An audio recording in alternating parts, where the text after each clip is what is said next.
My family originally came out here via covered wagon. Wow. And landed in California in 1850. Okay. So it's kind of funny. Significant year. Yes. And obviously they came out for the gold rush. That was Jim Murphy, a retired creative director, born and raised in San Francisco. I'm Jeff, and this is Storied San Francisco. This is part 2 of Jim's 2-part podcast. If you haven't listened to part 1 yet, it's available in all the usual places. For this episode, Jim will talk about some of the overlaps he had with the late 1960s San Francisco music scene, his time in the Navy, and what life was like in the Bay Area coming back from the Vietnam War. Just a quick note, the recording I got on this episode is kind of low, so you might want to turn up your speakers just a little bit. Here's Jim. When I was in high school, I got an opportunity. I had an art teacher that was always looking out for us. And he came up to me this one day and he said, hey, you want a job? And I said, you got a job? I thought he wanted to give me a job that he was going to have me do. He said, no, I had somebody call the school. They're looking for somebody who can do lettering. He's looking for somebody, and he's calling a local high school. There's a business here in the neighborhood. So he said to me, you know, Jim, you're a pretty good letterer. He says, you know, why don't you go check this guy out and see if what he needs. And he says, you know, he's willing to pay you for your services. So you know, it's an opportunity to make a little money. So I got the guy and I called him up. His name, I can still remember, his name was Roger Caskins. And he had a little music shop up at the end of Market Street in the Castro. And the Castro in those days was still a blue-collar, working-class. Irish? Mainly Irish. Irish up there, yeah. It was mainly Irish up in that area. And there's some Italian, but mainly Irish-Italian. But, you know, all the bars were owned by Irish and all that up there. Right. But I went up there and I talked to him, and as it turns out, he went ahead and sold amplifiers and speakers, like tuck and roll. The old, where they had this fancy tuck and roll out there. They used to put in the upholstery of hot rods. Right. So that's what his thing was. And his hook was, he was really into the music scene. The current music scene at that time in the 1960s. 67. So he was really keyed into bands that were playing at the Fillmore Auditorium. Sure. And bands that were playing at the Avalon Ballroom. Oh, wow. Or Winterland. Yeah. And what he would do is he would loan equipment to these bands with the idea that they would be able to use his equipment.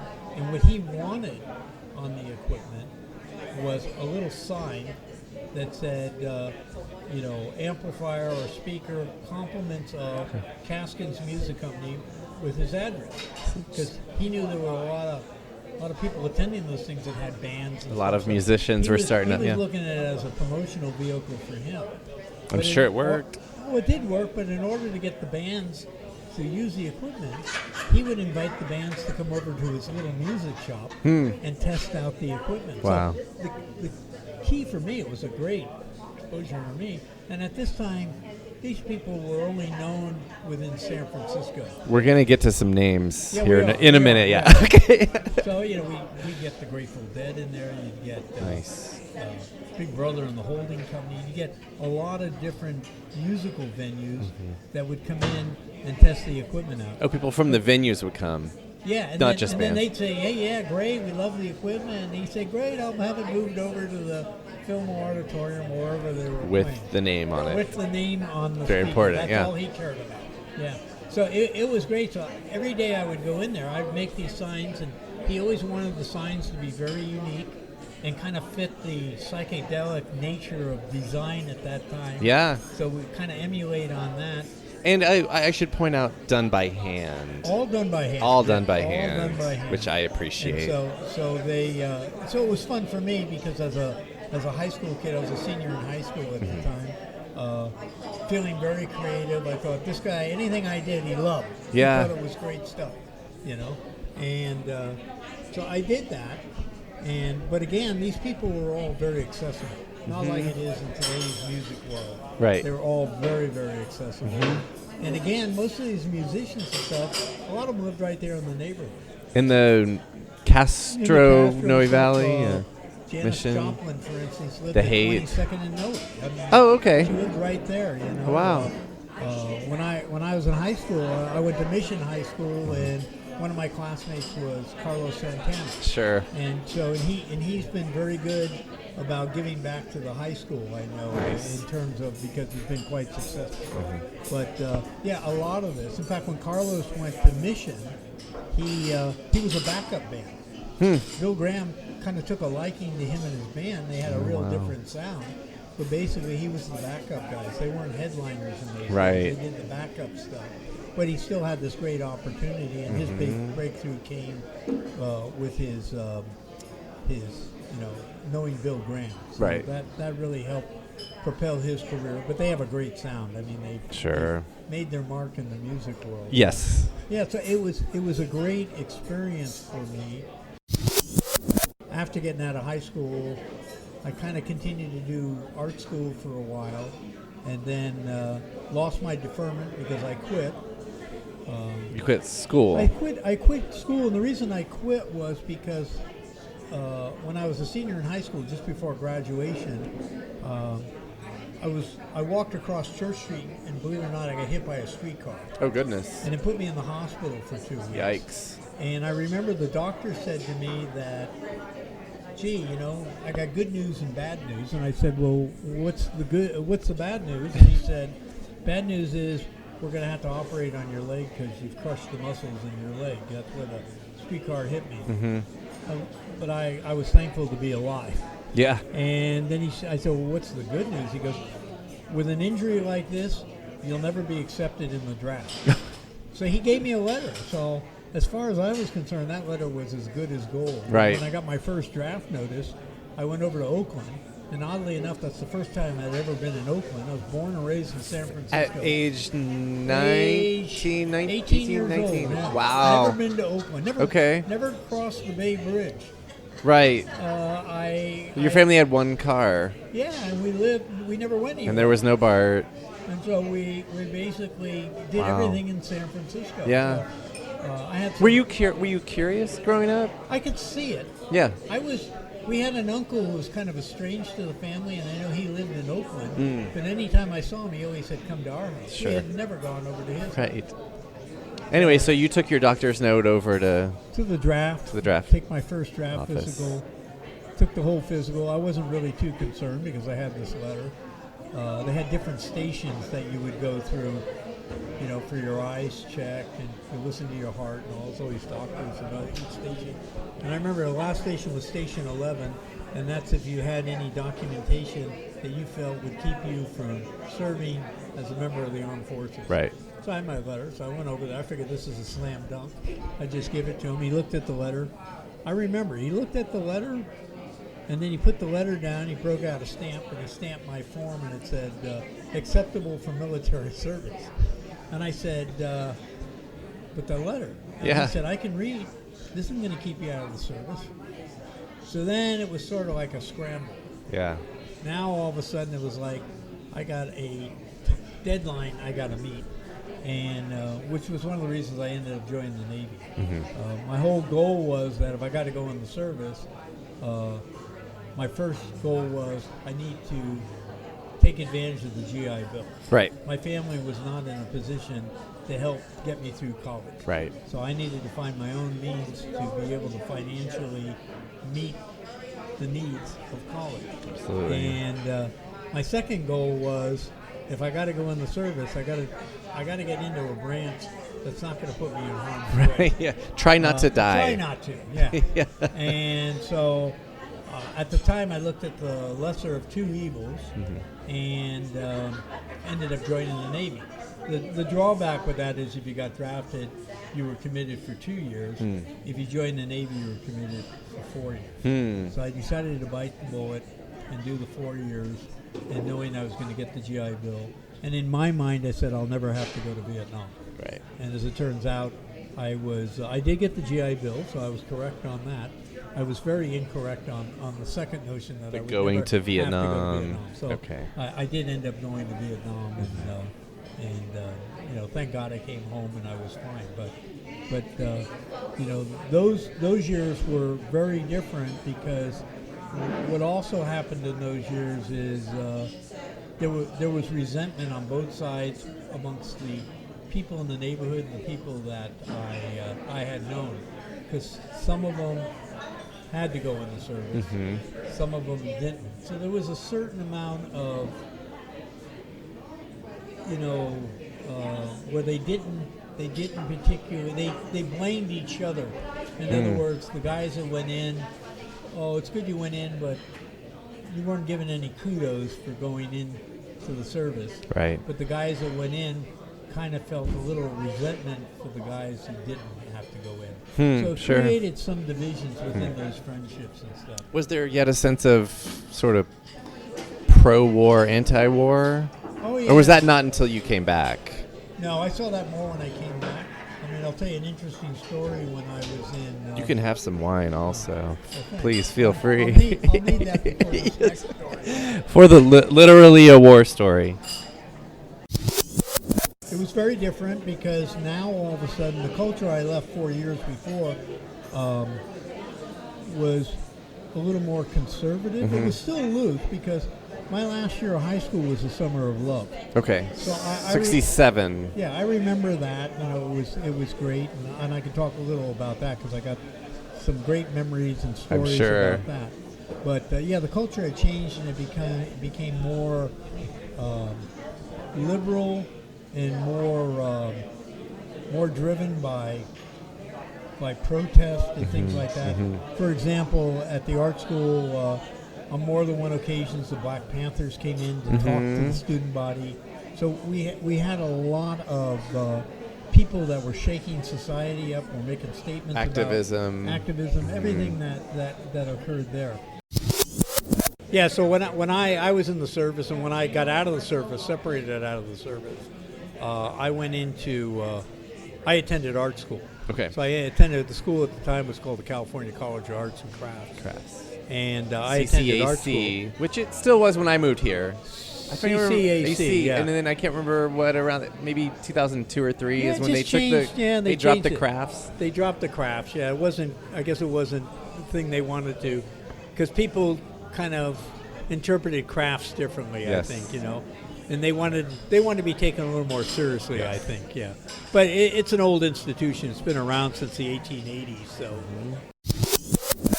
When I went to college and I came back, I had some interesting things happen to me in college. One in particular where I was in a class. First of all, let me back up a little. In college, you got the GI Bill, but your checks were always sent to the veterans office on campus. Okay. They had a small office. Or they had somebody that was identified to interact with the veterans. So what you would do was a private college. So you would go to the veterans office the first of every month. They had your check. You would sign the check over to the school, and they would apply that towards your tuition. Okay. So basically what happened was I had a sociology class at that particular And this is at California College of the Arts and Crafts. And again, the college at that point was very, very liberal. And the anti-war movement was in full effect. Full effect in the Bay Area. So around what year are we talking? 68, 9? I started school in 1972. Oh, 72. Okay. So by this time, the war had worn on everybody to the point where nobody wanted it. It was a bad scene. Right. It was especially bad if you were a veteran. So veterans didn't like to bring that kind of attention to themselves. Sure. And me included. So when I went to school at California College of Arts and Crafts, nobody knew I was a veteran. The only people who knew I was a veteran were the guys I happened to see going to the same desk as me. The GI to get the check. Talked about it. Right. We just sort of acknowledged that we were veterans, but we never told anybody else. In fact, for many years, the only people who knew I was a veteran was my family and very, very close friends. Wow. I never shared that with anybody. It took me a long time to share that because of the anti-war sentiment that was happening. Sure. But on this particular time, thank you very much.